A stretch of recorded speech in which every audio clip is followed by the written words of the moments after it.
ok ok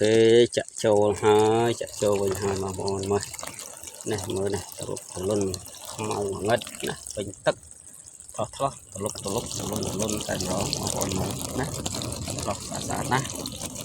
bình chặt bình bài đồng đớp tại mà bình chặt bình bài đồng đớp tại nó biết cách tham rồi hồng bảy mà mỗi ai cọ bàn hỏi nè còn một cái cọ mấy phút cọ và bàn hỏi chẳng bằng bốn chập đam cọ máu bà đã sang thật trăm tháng được chập đam lúa là đọc mùi thai hỏi bà đọc mùi thai hỏi chẳng một phải buồn thai thì đấy bà chập đam lúa hỏi chẳng bảo bộ cọ muốn ban muốn nè cọ cõi ọt nhé cọ muốn ban muốn nè cọ cõi cứ ọt này cùi lỗ con ốc lỗ con cái lỗបែបនេះគឺមិនងាយមានទេបងប្អូនណាហើយធំថោះថ្លោះប៉ិនគ្នាដូចជាបាសយ៉ាងអត់មានខុសគ្នាទេណាធំល្អណាស់បងប្អូនមើលក្នុងវីដេអូណាខ្មៅងឹតនេះបាទងឹតតែបងប្អូនណា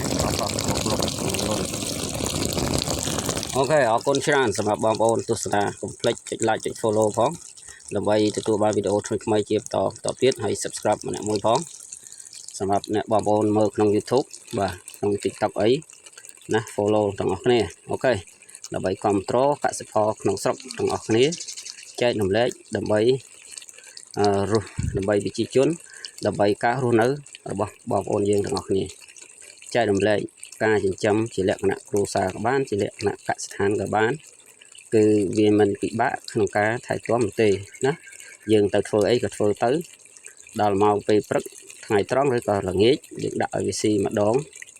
បាទឬក៏ពីរដងតែអ្វីដែលយើងលំបាកគឺការថែទាំកូនកុកទេតែសម្រាប់យើងយកទៅចិញ្ចឹមគឺអត់លំបាកទេពីព្រោះវាចាស់ស៊ីវាធំធាត់រួចហើយគ្រាន់តែឲ្យស៊ីមួយថ្ងៃពីរដងគឺវាគ្រប់គ្រាន់តែម្ដងអូខេ